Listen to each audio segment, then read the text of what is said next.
Welcome to Reality Tea Times 2, the podcast where we discuss all the trash reality TV we love to hate. I am Tanika, and today we're going to be discussing Love is Blind. How many episodes we go through, we'll figure that part out. I think we'll probably do episode 10 and 11 in this episode, and then we'll leave the reunion for last. I think that's right? Okay, we'll figure it out, because I can't remember how many episodes there are. So episode 10. We start off with Annie and Nick following the Pod Squad reunion. So she asks, how did it go with Kate? Oh, no, she took it well. Anything else? No, should there be? But, you don't love me as much as you should, so. And he says, I don't, but I took 5 hours out of my work day to help you at work. Okay, we don't need to be throwing things at people's faces, but it's fine. She says, I love you. Okay, I love you so much. She's drunk as fuck. I want you to be happy. I just need a little bit more confirmation, okay? I love you. Baby, I love you. It's so dumb, how much I love you. I mean, you haven't been here for me. I'm 100% here for you. I love you. You are the one I envisioned. I love you. I love you so much. And he says, okay. I am just trying to eat this chalupa and enjoy the night. Can we enjoy the night? Can we do that? Don't have drunk conversations. But in the next morning, she says, yeah, I was not okay last night. I'm so sorry. Too many drinks. And he says, it felt like Cabo. It felt like the whole shit again. He was putting words in my mouth. Don't like when people put words in my mouth. Totally get it, because I don't like it either. And he says, I have been happy with you, but that was a breaking point for me. Going to the altar at this point seems like not a happy moment. Damn. She says, I want to marry you because I love you so much. I don't think you understand, how much I love you. I love you so much that I would boil a rabbit for you. Okay? Because you're not going to ignore me, Nick. I love you so much. He says, the wedding is a no for me. It's a no for me, dog. It's a no for me. Just like that. The wedding is a no for me. And she says, I don't need a yes or no right now. No, honey, he's saying no. It's a no for him now. He has made his decision. It's a no for me now. She says, just do this because I want to marry you. When you understand, I love you so much. I don't get it. She's begging. She's begging him. Selling him on the idea of marrying her, basically. And he says, my decision is a no. It's a no for me. Get out of your head and love me. Because I love you so much. You don't understand. I love you so much. She's giggling at this point where I'm literally thinking, she's going to boil a rabbit. And this is not going to go good. And I see this movie before. One of them gets killed, and guess what? It's not Nick. Anyways, she's just not taking this seriously. And he says, I'm not doing it because it's a no for me. I'm not doing it. Don't tell me no because I won't be ignored, Nick. I won't. She's being fucking insane at this moment. I understand. She's in denial and I totally get it. But girl, come on. Let's stop this now. He says, you cannot make me go up there and marry you. True. And he says, I cannot have another conversation on whether or not I love you while you are confessing your love for me a million times. He's like, I'm so sick of that. How can your love feel so deep yet so shallow? That's good. I like that. I'm gonna take that. It's a very good question, honestly. I don't like him, but it's a very good question. How can you be out here being I love you so much? I don't think you understand how much I love you. It's so much. I love you so much. like, I love you. So it be deep, so quote unquote, yet so shallow because there's really nothing to it. It's just because you're saying it doesn't mean there's anything really to it. Because she will settle for anyone who will marry her. Let's be very real. So she goes on her phone and he says, "Hey, I can't talk to you while you're on your phone. Just can we focus on the moment here?" And she says, "You're turning my life upside down. I need to process." And he says, "The arguments have been toxic, not good when, going towards a marriage." And she says, "Well, yeah, like give me something. Give me something." And he says, "The reason I don't want to marry you is because I'm unhappy." Okay, great. So let's pack. Let's pack. We're done here. You don't want to marry me? That's cool. Even though I love you so much, but like, it's fine. It's cool. Um, while packing, she says, "You're going to regret this because you're going to, I'm not going to name that people, but you're going to regret this because I'm not going to be ignored." Dan, Nick, I'm sorry, Nick. um, and he says, "You can't force me." And she says, "I'm not. You're telling me this and making me leave." And she says, "Was this your plan the whole time? Because it feels that way." And it could be, I'm not gonna lie. But he says, "No, like, why do you do this?" And she says, "I feel like I have wasted my time. I molded a whole life around you. Now that ain't happening." And then she leaves. And that is the end of Nick and Annie. So move on to Allie and Anton. So she wants a beer. And he's like, "Oh, it's done. No, all the beers are done. We gotta get more." And she's like, "Didn't we not have a 12 pack?" And she's like, "I only had 2 out of that entire 12 pack," which means that he would have had 10. And he says, "Oh, well, I had some. And Patrick came and I had some with him too." No, she's focused on the wrong thing right now because she's like, he was in the apartment. Like, why didn't you tell me he was in the apartment? Why does he need to tell you he was in the apartment? Like, I don't see why that's a big deal when he was in the apartment, but that's, it's fine. Um, He's like, "Well, actually, he wasn't actually in the apartment. I went down to him, but you just said he was in the apartment, so I'm very confused right now." And she's like, and she says the same thing. She's like, "Huh?" She's like, "Well, where are the rest of it?" So, because I kind of that's one, and I've had 2. That leaves 9. Where's the rest of them? And she says, "Well, you also had a 12 pack, of course." So I don't know what type of brand this beer is that they were talking about, but he also had, I guess, another 12 pack. She said that that's a problem. And he says, "It's not a problem. It's a problem." He's like, "I might drink 1 or 2 while watching a movie." He's like, "I can stop though. Like, it's fine. It's no big deal." And he says, "I don't want to make it a big deal, but it is normal. Not, or sorry, is it normal to not do your laundry during a work week?" The fuck yeah, it is. I am a nurse. I'm protecting lives and saving lives. I'm having to be spit on, thrown up on, sneezed on. I have to touch people's shit. I have to draw blood, this, that, or the other. I have so much shit that I have to do. Be on my feet for 12 fucking hours. Yeah, I'm not gonna do my fucking laundry when I'm coming home after doing a 12-hour shift. Shut the fuck up. Disrespectful. Anyways, because, yeah, she asks, like, "Don't push it on me. Just own your shit. Don't say, 'Oh, you do this, you do it.'" No, shut the fuck up. Why do you do this? Like, own it.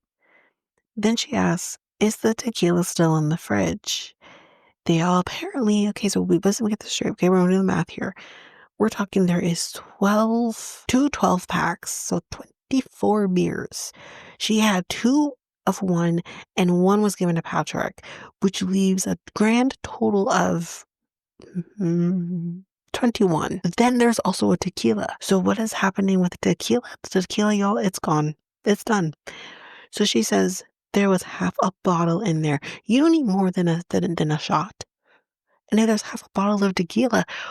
That you're getting fucked up on tequila. Yo, he has a drinking problem. he needs to address that. He says, "Well, you drink?" "Sure." She's like, "Yeah, I do. But, like, you drink a lot, my guy." And he says, "Oh, you drink a lot tonight too. You guys went out. So, yeah, she's gonna drink. She's gonna live it up because she's nursing every day." And he says, "I feel like you're the right person for me. But if you don't think so, okay, but, like, I'm looking for marriage." And so is she, I'm sure. She's just looking for a husband who isn't drinking 21, I'm assuming, cans of beer and half a bottle of tequila in a space of, like, a couple weeks. So then we were meeting Anton's mom. Her name is Natalia, and she does bring up his party days, the fact that they're behind him, and he's at church, he's doing that, doing the Lord's work and whatever.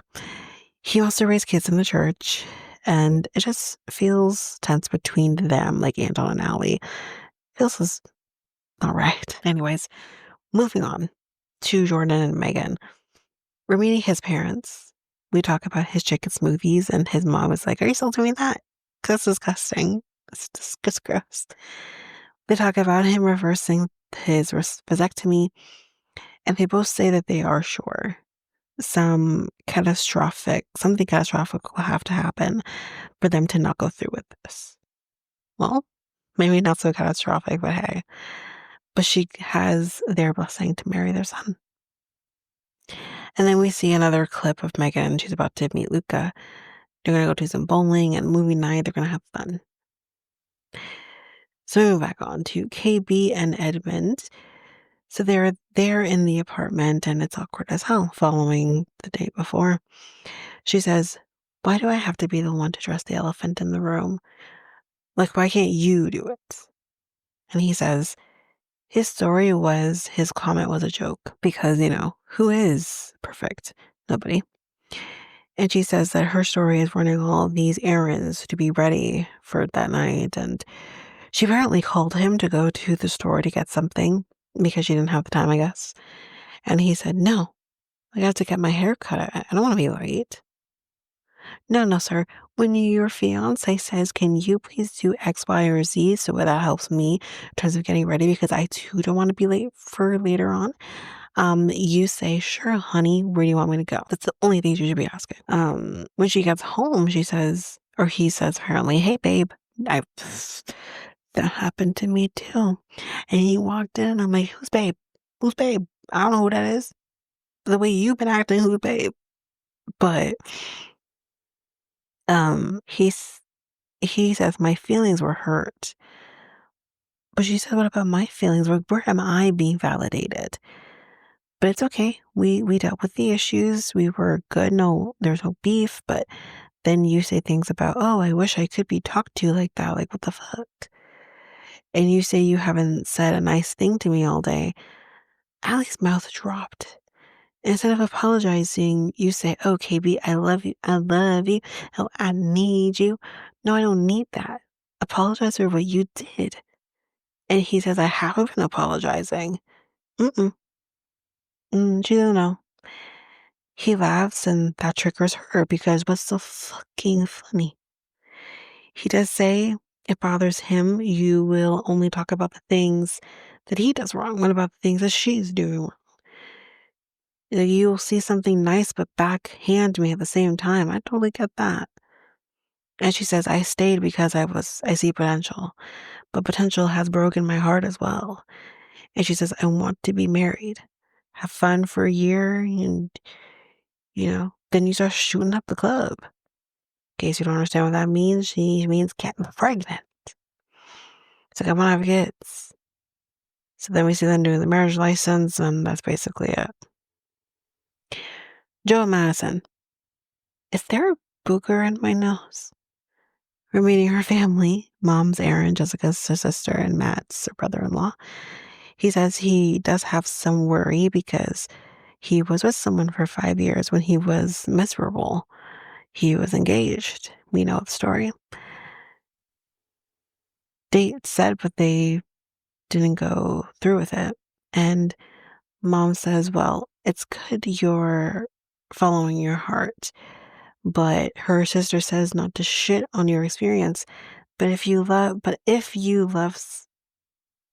if you are in love, I think, with someone, sometimes you have to fight.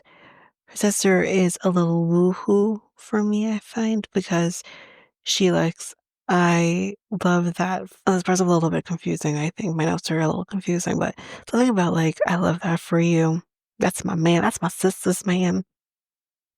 Anyways, then we see people doing, or the men and the women doing their dress and tech shopping. They bring up Nick and Annie. Ali says every convo with Nick felt premeditated. Yeah, because he's fake. Then here comes the Lachey's. Ooh, who cares? Ali's dress is absolutely beautiful on her, and it's absolutely suits her. It's very ballroom, like this awesome with this awesome slit down the top. It's absolutely beautiful. It's stunning. It's her dress. KB's first dress is beautiful too, with sparkles on the top and lace, and I actually liked that one more, a lot more. She puts the veil on and she's like, I look like a virgin. Then her second dress. The top is similar to the first one, and I did like it, but the bottom is fluffy, and I don't like that. It's a lot of tulle, I think, and I'm not about it. I just don't like it. Megan's first dress is nice, sparkles, of course, but it's not great. The top doesn't look so nice. The second dress is pretty with straps, and she says I'm saying she needs straps. Straps work a little bit better for her. She, yeah, but it is pretty from what I can, because she won't turn around. I don't know what that means, but anyways, Madison's first dress is pretty, but the top is weird. So she says it's giving Bridgerton boobs. The second one is better on the top, and I don't remember the dress whatsoever because she didn't get very much past this. It's very pretty. Meanwhile, over in the men's side, Joe struggles to tie a tie. Should we bring up a YouTube video? But later he ends up saying, I am having a lot of feelings. I think everything is hitting me all at once. And he says, yeah, let's do this tomorrow. I gotta get out of here. I can't do this. And he dips. And Jordan is like, did Joe just leave? And, he tends to leave without even saying goodbye to his friends. The ones that came here for him, but it is what it is. But that is basically that's the end of episode 10. When we come back, we will jump back in with episode 11. Hi everyone. So I have a new product for you to go take a look at. This is with Pink Salt Wall. So they're a source of pure Himalayan salt. I think we all kind of, have our salt lamps and everything, which I do have. But with them, they offer high quality Himalayan pink salt products that can enhance your environment and help with respiratory and skin issues. Their collection includes Himalayan salt bricks, tiles, building blocks, licking salt blocks for your animals. That sounds interesting. Salt lamps and cooking plates and much more.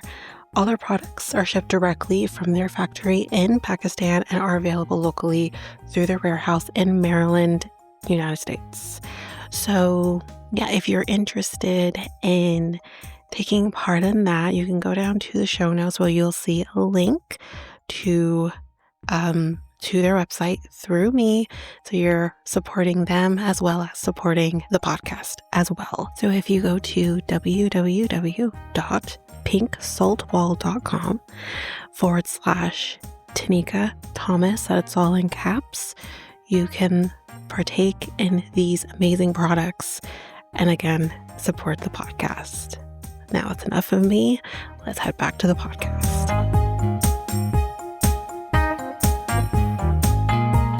And I'm back. So let's start with episode 11. Or with episode 11, we're at episode 10. Madison and Joe. So this is following, obviously, with Joe having his freak out. And Madison, we hear she's on the phone with someone, and we hear her saying, Joe left. He's gone. He apparently told her after the tux fitting he had a breakdown, which he did, and said that you are not my person. He said, if we go to the altar, I'm saying no.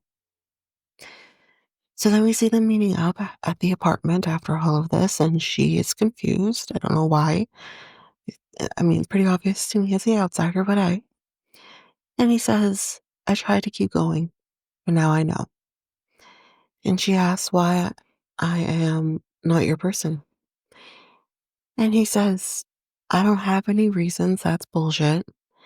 It's just a feeling. It's not right. And she asks, I want to know why. If it's not me, then who? It just feels like this is interesting timing. Hold on to that, because that is very interesting to what we are going to hear later on the reunion. On the heels of meeting the singles. Oh, I believe her now. I 100% believe her. Sorry, in case you haven't listened or watched, it will make sense. She asks, is there someone else? And he says no.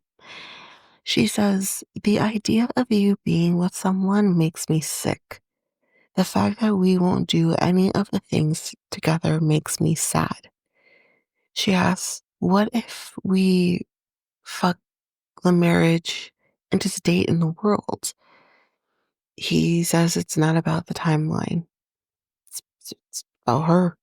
Let's be real. She says, well, I am heartbroken. Do you even care? Because he does have this very flat affect that he doesn't seem to care. But he says, I do care. And he says, I don't think we should keep dragging it along. I know. And she's like, well, I guess I should take this off. And she takes the ring off. And she says, you don't even care. Now, according to people later on, they will say he was torn up, but we will never know.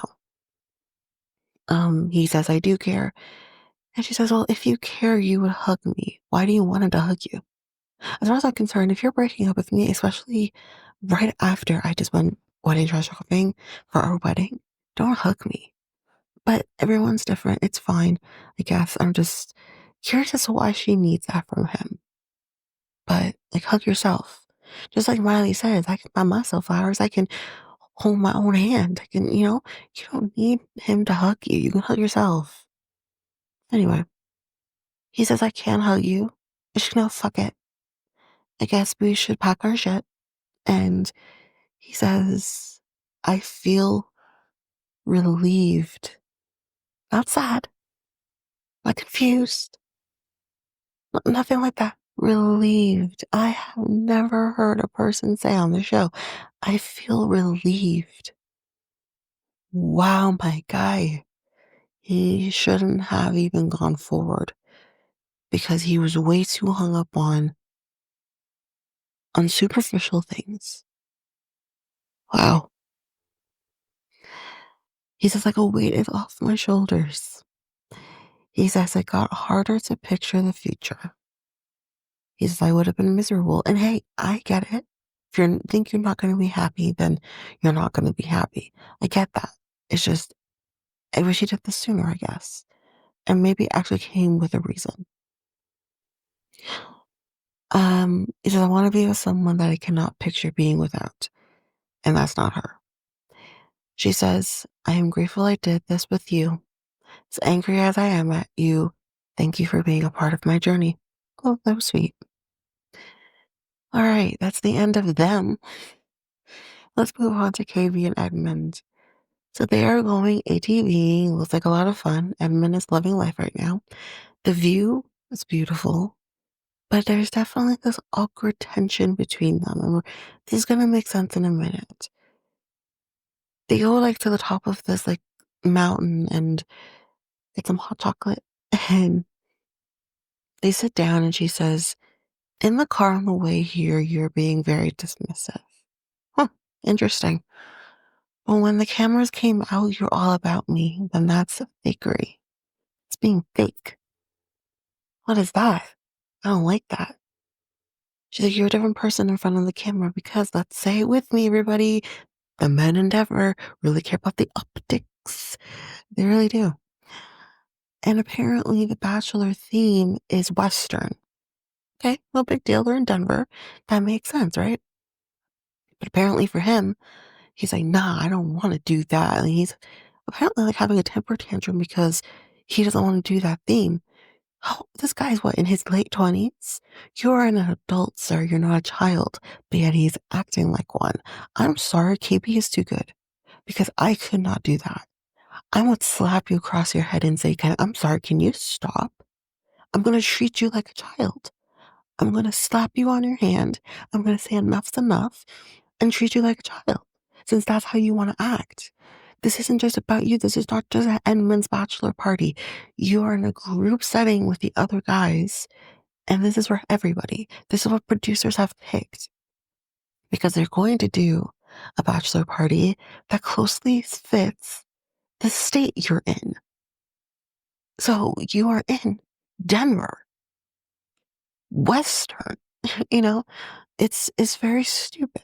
But even if you don't want to do it, okay, fine, then don't dress Western. Just dress how you want to dress. I don't care. No one cares. We barely see it anyway. So this is very stupid, very childish. I couldn't. I couldn't. Can you imagine having children with this person? You'd be a mother of not just those children, but him too. I couldn't. Mm-mm. Um, and when she tries to talk him down, apparently, he like cuts her off and doesn't let her talk. This is what we didn't see. You know, to kind of say to her, she's mothering him, and he cuts her off. And the problem is that's what children do. But he's an adult. This is a man. She's supposed to be calling her husband. I don't freaking think so. In the moment on the mountain now, he says, I didn't do anything to you. You clearly did, though. Because I'm sorry, how many times are we going to hear these stories about you where it's not going to sound believable? I'm sorry, how many times? You can't hide behind the nice guy uh, and think that that is not going to, like, we're not going to believe what she's saying. This is weird. This is weird behavior. She says you minimize shit, clearly. You're not accountable. No, he's not. And he says, I have done nothing to you, but you did. This is the thing. You having a temper tantrum and her trying to calm you down and then you cutting her off. That is you doing something to her. You being dismissive to her is you doing something to her. And the fact that you cannot hold yourself accountable means this is never going to go anywhere. He has to do a lot of therapy and understand what it means to not only be an adult, but to be in a relationship. You gotta hold yourself accountable. Um, well, I went way down here. Hold on. Because I am recording on my phone and I dropped my phone. But you, don't worry, did not hear when that happened. Um, and it's like if I am not going to say sorry, he says, if I'm not going to say sorry, if I'm not sorry, like he's saying basically, I think I said this wrong. He's basically saying, I'm not going to say sorry if I don't think I'm sorry. And I was going to say this, like, I'm not saying it's necessarily right, but as a woman who is with a man, and I'm sure any woman who's with men or men with men, you would understand this. If you are upset, sometimes hearing sorry can make it feel better. For me, I kind of get off the sorry, to be totally honest with you, because I need to see action after that. If you're going to constantly say sorry to me, like my boyfriend he will say sorry, and it's like, okay, you don't actually mean that though. You're just saying that to make me feel better. I don't want to feel better. I want you to fix it. Um, but sometimes, depending on the situation, yeah, you want to not necessarily hear I'm sorry, but hear accountability. Sorry doesn't have to be the word you use, but you want to hear accountability. There's nothing wrong with that. And he should be holding himself accountable. The next day, he comes in the door with some flowers and he does apologize. Okay, that's a start. And she says, there was a moment on the mountain when I wanted to take my ring off and throw it. I would have.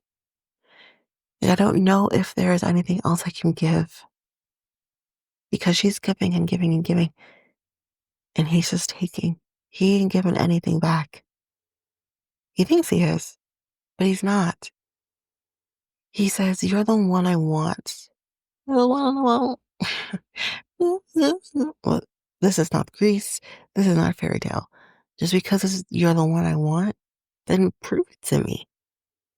Don't say it. Show me. Even throughout the turmoil, like she's what he wants. And she says, you have given me hope with the flowers and the apology. You came here and you didn't pretend there was no beef. Came in here and went to business. And that's a good start. Like, I am not that woman who curses at my man. I have not been that person in a long time, and it's ugly. And so for that, I apologize. That's very good.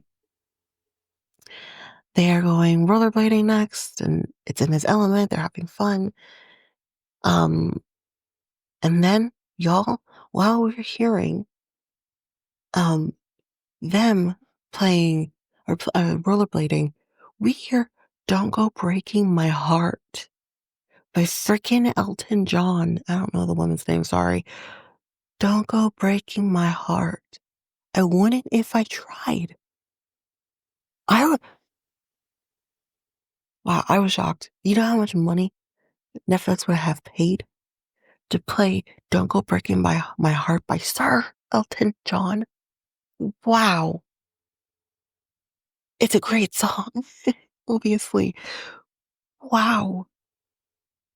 And then they transitioned Don't Go Breaking My Heart to Megan and Jordan, which we'll get to.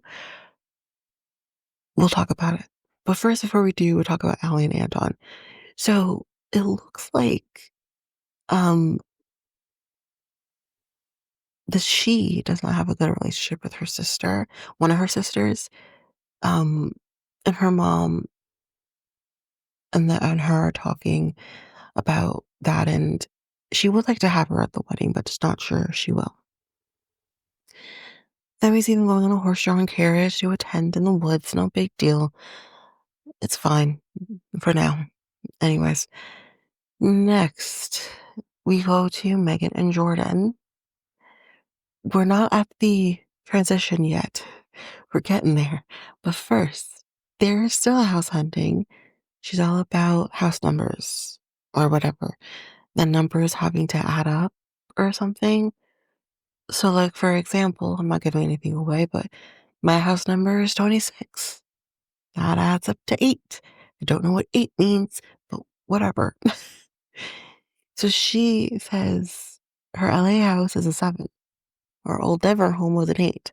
She just said something about, like, I don't know, I don't remember. It's a lot of mumbo jumbo. It's a little hocus pocus. But it makes her feel good. So it's eight says something about abundance. Okay. Okay. All right. Deal with that. So then we go to the next scene, which is that scene where we hear Don't Go Breaking My Heart through, like, it sounds like it's coming through his phone. Um, there seems to be some weird tension between them now. We see them packing because it's almost wedding day. And she says, trying to get conversation out of you, um, and all I get is a yes or a no. I just need a little bit more stimulation all the time because I sure as hell couldn't do it. With me having my anxiety and stuff like that, I can't always have a stimulating conversation. It's exhausting. And he says, I don't know what to say. And he says, it's like I can't be tired, apparently. So apparently she must have said something that made him think Like, I'm not allowed to be tired because if I'm tired, it means I can't have a stimulating conversation with you. Um, but she says, I didn't say that. I am tired too, but I'm tired of hearing it. Well, we're not gonna go well because do you know how many times my boyfriend tells me he's tired? Like anything else? It, if you're really having an issue with this, then I guess he's just not the one for you. Because love is, I don't know, love knows no bounds, I guess, is what I'm trying to get at. And him saying he's tired shouldn't be an issue. He says, I don't want to bring you into that. And she says, I guess, like, I don't know exactly into that means, but they're kind of talking about his work. So I wonder if that's the it. But she says, I want to have conversations with you, which is fine. But stimulating conversations all the time, that's not it. I want to talk, maybe have dumbass conversations. I can understand that. And he says, sometimes I just want to be on the couch beside you and watch a movie. That sounds beautiful. That sounds amazing. I would love that. But apparently that's not for her. She says, no, if it have, or he says, like, is about a problem? Like, you know, and she says, no, it's not if it's once in a while. Why can't you have that all the time? Why can't you have that all the time? Like, I don't understand. Because I fell in love with your jokes, your sense of humor. Honey, you fell in love with a man who wasn't working, had no child to worry about. He's probably well rested. That's what you're dealing with. That's what you were dealing with in the pods. Now, in the real world, he's working. He has to support a child. He's fathering because he has a child. And then he also then has to come home and make sure you're good, you know, whatever, and do the shit all over again. This is his life. It doesn't get any better than this, you know? He'll have moments for sure, but this is his life. This is who he is. And I I don't think she quite understood that. But he says, yeah, but this is not the pods anymore. Exactly. Like, I want to get to a point where I don't have to assert myself. My job is demanding. I don't want to come home and always have to have an abrasive conversation. That's the word that he kept using, abrasive. Like, I get shit on for, he's like, I get shit on for being tired, and that's not fair. No, it's not. He looks like he is close to tears because I think all he wants in this moment is to be heard and maybe to have some sort of compromise. And I don't see any compromise from her. He says, I think I need a recharge. She says, so if we are sitting there, no distractions, are we just staring at each other? And he says, what's wrong with that? You know what I mean? What's wrong with that? Now, I don't necessarily want to stare at your face, but I feel like, I don't know, to me, it feels like and I could be wrong, but it feels like she is dependent on him to fulfill her day. And I'm sure that's not it, but that's what it's coming across as. And it's like, you don't need him to fulfill your day. Sometimes he doesn't have it in him. His cup is empty. He can't fulfill your day if his cup is empty. If your cup is full, why can't you fill his? And then maybe if his cup is a little more full, he can then share that with you. You know, why does it have to be always on him? And some days he won't be able to do it, but maybe some days he can. I don't see a lot of compromise on her part. So he says, like, I'm talking to people 10 hours a day. Sorry, talking to people for 10 hours a day. And I can understand, like, I don't want to talk to people no more. When I come home, I can get that. Because, like, I imagine people who cook for a living probably don't want to cook for their family, you know? Or at least, sometimes maybe they want to be cooked for, you know what I mean? Or, if you have like a therapist, they don't want to they don't want to therapize nobody, you know? I get it. Um, but she says, I just want to hear about your day. Or how about ask me about my day? which is that's fine.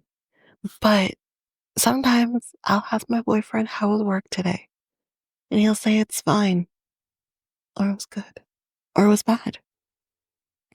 And even sometimes if it's bad out, maybe he'll elaborate, maybe not. Sometimes he'll tell me, I had to do in this department and that sucked. But it's like, again, we're talking about people who've been together for 8 years. But at the same time, it's doesn't get any better than that. Like even, yes, he'll ask me, how was work today? And I'll tell him, but that doesn't happen all the time. Either way, it doesn't happen all the time. So there's nothing wrong with that either. There's nothing wrong with being in each other's presence and feeding off of that. There's nothing wrong with that. But she talks about her busy life, and he says, because it's a busy life in terms of like the things she likes to do. I like to go to this restaurant. I like to go do this. I like to go skiing. I like to go golfing. I like to go this. All rich shit.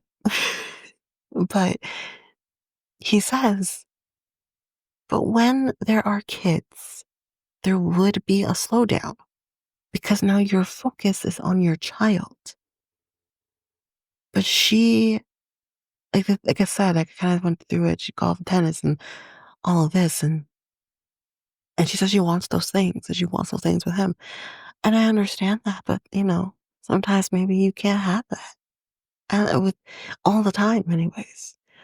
Um, I mean, I whatever, but anyways, that is it for episode 11. Now, because we're heading into the weddings now, and I want to kind of leave the reunion separate, I'm going to take a break here, and we're going to do episode 12 in this episode. So I'll be back. Patreon, going strong. If you want to go over there and join in on the fun, we got 3 tiers on Canadian dollars. First tier is $3 a month, where you get these episodes ad free. You also get AMAs once a month, or learn about me episodes once a month. And then on the second tier, which is $5 a month, you get everything from the first tier, as well as coverage of a reality show of yesteryear. That's right now Jersey Shore, currently in season 3. You can also go to the main feed, where there will be the first episode of every season released there. So you can try that before head over to the Patreon. And then on the third tier, you get everything from the first 2 tiers, as well as coverage from a true crime documentary.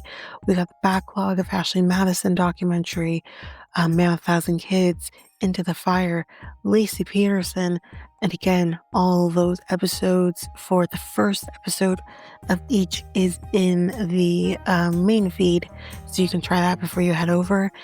So if you are interested, you can head over to patreon.com/realityt times 2, and you can sign up for whichever tier you feel for. Again, you can try before you buy, which basically means you can try any tier for a week before committing to it.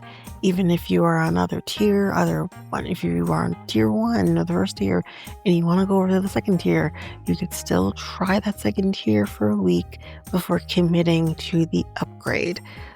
So again, that is at patreon.com/realityt times 2.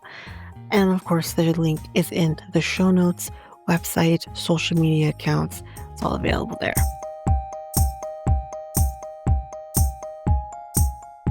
And I am back. It's episode 12. So we start off with the cliff notes on the bachelor and bachelorette parties. What was this? What was this? There's so much drama they couldn't even show us.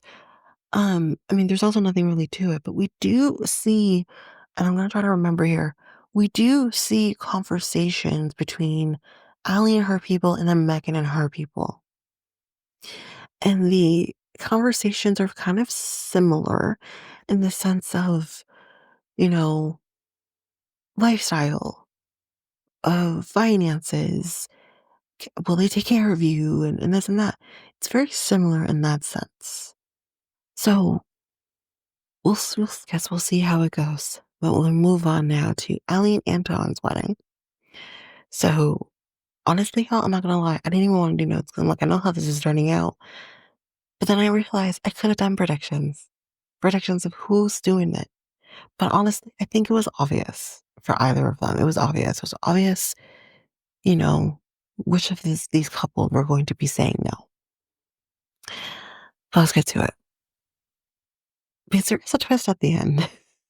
Let's get to it.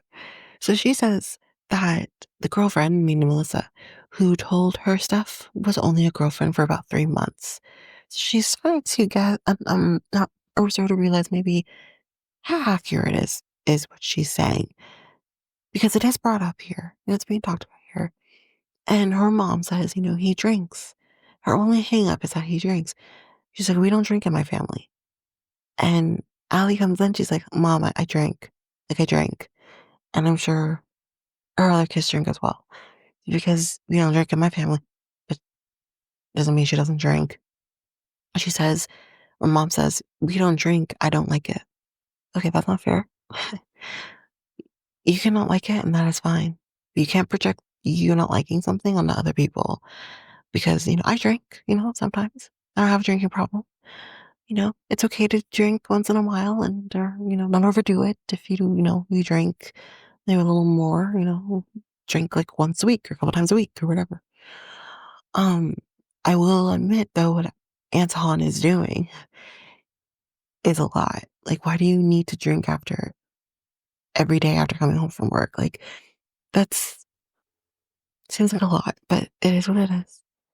We see his mom going to see him, but otherwise he's alone. There's no one else with him, which is interesting. Her dress, Allie's dress is very pretty. I loved it. I just wish they did something more with her hair. Hair being like she has beautiful hair, do not get me wrong. But I feel like they could have done something different with her hair. Her hair is always down. I feel like she could have a cute little updo or half up, half down or something. Like I wanted something more with her hair, but otherwise she looked beautiful. His mom goes to see or I think we goes to see her or him, her. And she's basically tells her, follow your heart. Her sister, I think her name is Nira or Naira, is here. And I think this is the one that she has tension with. And her sister says, like, listen, I do not approve this, but I want you to be happy. And if this makes you happy, if he makes you happy, go for it. I thought that was sweet. This venue, can I say the outdoor and then, side of thing? We don't see the indoor because no one gets word. If there is an indoor, we don't see it. This venue is beautiful. There's like a little waterfall in the background. The land is outside of Morbid is so beautiful. This is so beautiful. This venue, top notch. Anyway, she walks down the aisle. She's there. Let's get this thing started. He says, "I'm excited for the future," and she says, "Falling in love with you was easy. That's the first song I'm telling you. But now it's time to see who thinks love is truly not blind." I changed it up this time because I already know that one of them truly does not think that love is blind. So he says, I do. He's the one that says I do. He does think, he does think love is blind, by the way, not I do. You know what I mean? Which means that Allie says, I can't be your wife. I feel like the person I fell in love with in the pods is not the person I experienced in real life. So she leaves. Then this woman who has never laid eyes on Allie before this, because I don't know who the fuck you are, okay?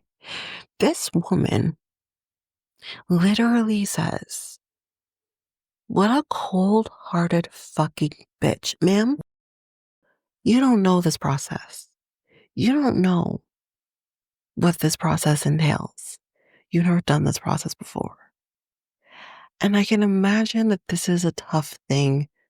I mean, if I know for sure that I'm not going to be able to do this, I wouldn't do this. But maybe you really don't know until you're there. And we do get explanation from her afterwards. Um, but for you to come here and say, what a cold-hearted bitch. Like, Get the fuck off my screen, ma'am. I don't know who the fuck you are. I don't like the way you talk about somebody, someone you don't even know. You don't know what her experiences were with this man. You only know one version of him. She knows a different version of him, a version that really we don't really know or hear about until the reunion. So mind your business. I don't know you, stupid. Anyways, she feels like he wasn't forthcoming about things. His drinking, his partying, how active he is. She's talking about the fact that he doesn't seem to work out. Eat. His food choices. And this is a woman who is a nurse. Obviously, she's going to care about health. But here's the thing, and I do get this. If you're drinking a lot and not been taking care of your body in, in some certain way, then yeah, you're not going to be fully healthy. I get it. I totally get it. You know, again, I relate this back to my experiences because my boyfriend can overdo his drinking sometimes. He's had issues, with that. Um, but when he wasn't working out, taking care of his body, yeah, he had a beer gut. He had a beer gut. But then when he started, going to the gym, he does have a manual labor job, and he was kind of being a little more active with where that was concerned. He is taking care of his body in the best way that he can, even if he is at times overdoing the drinking. And I do understand that. And he also eats well, he in his words, he eats clean for the most part. So, he does the best thing he can to take care of himself. But then again, he never claimed he did before though, so he just does it. If Anton potentially did claim that he does this, he does that, whatever, um, that's not cool, you know? But again, to give her grace, she did try to talk to him about this. And he just flat out refused to have the conversation or refused to be in the conversation with her. He doesn't think he has an issue. So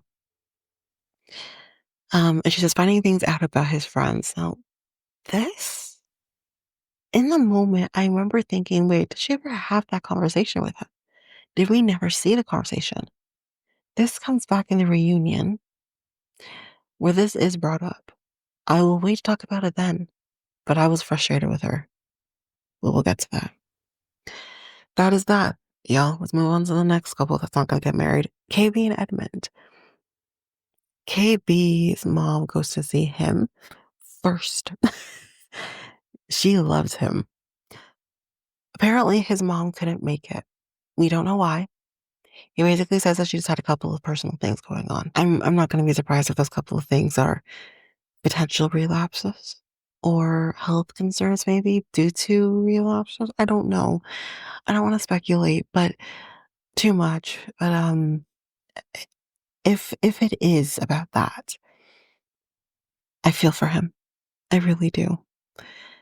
He's very emotional here and said that he wanted her to be there. I feel for him. It's really sad. Um, when we see him come out in his tux, which I did not like, by the way, I didn't like the color. He has a goddamn pick in his hair.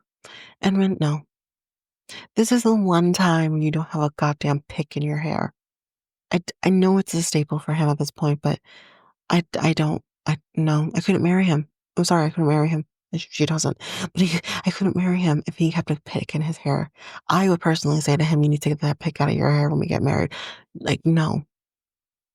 It's childish. I'm sorry. I just don't like it. No. Anyway, his teacher, whose name I did not get, she's here. She's an absolute angel. The things we hear, like she said, like, what you would teach him, he would be distracting. He would dance in the middle or the back of the classroom while she's, trying to go through a lesson. And it would bother her for sure. But she realized you were retaining everything that I was saying. She would do tutoring for him. She would make sure he had meals. She did a lot for him. She is an angel. And I was getting really emotional, hearing the things that she did for him.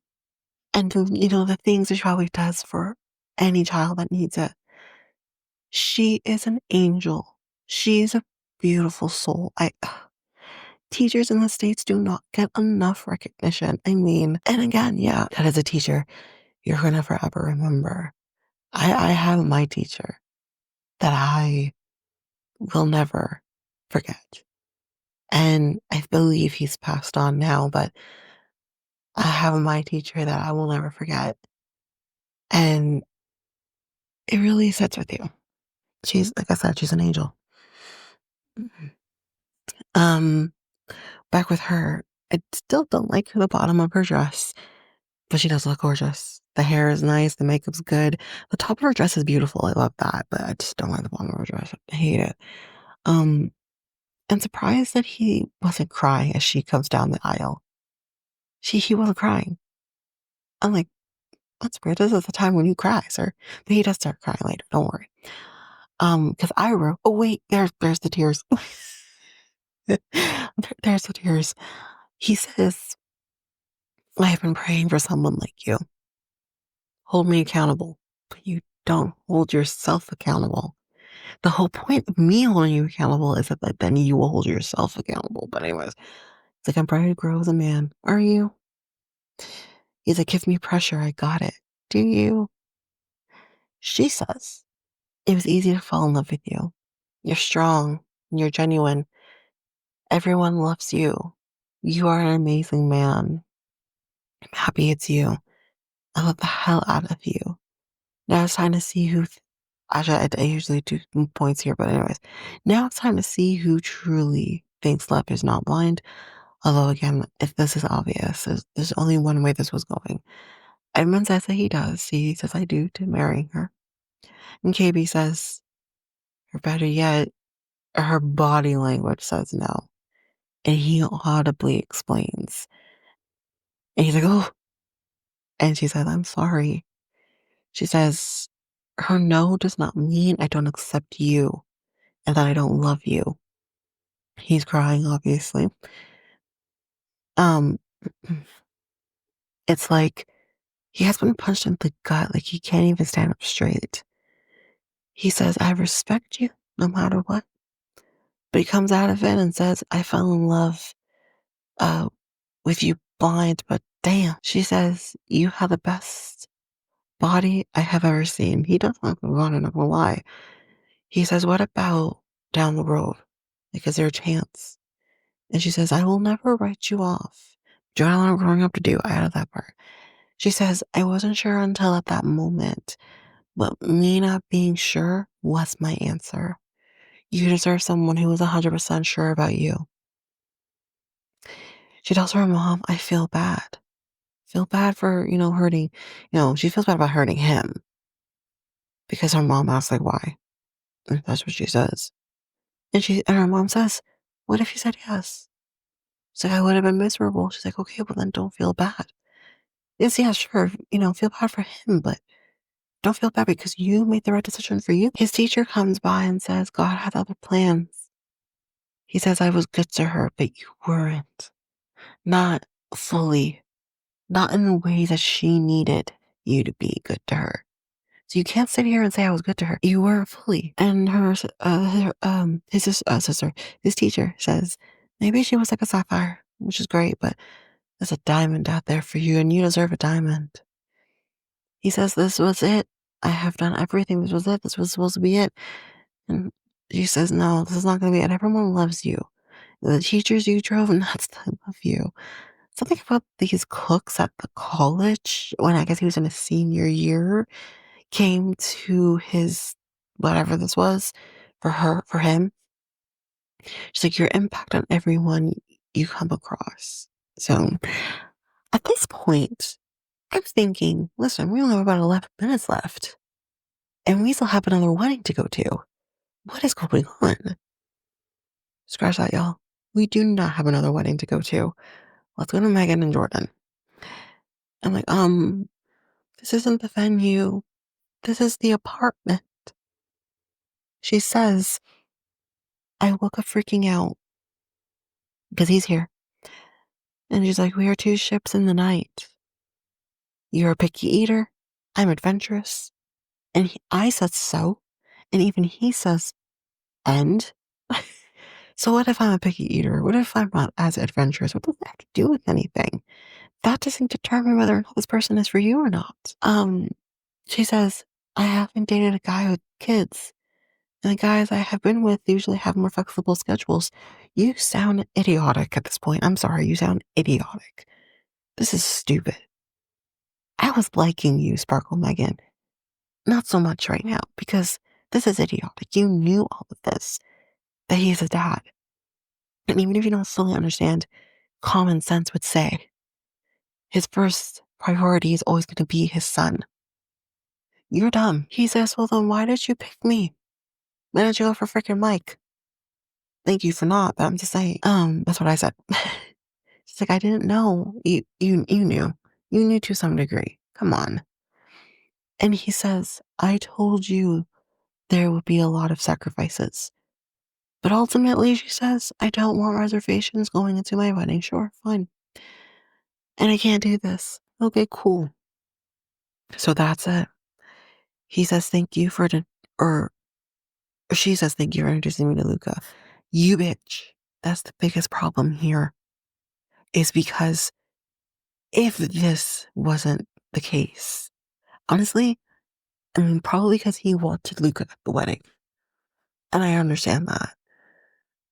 But unless you knew for sure, I would never have introduced this. It's too quick. It's too quick.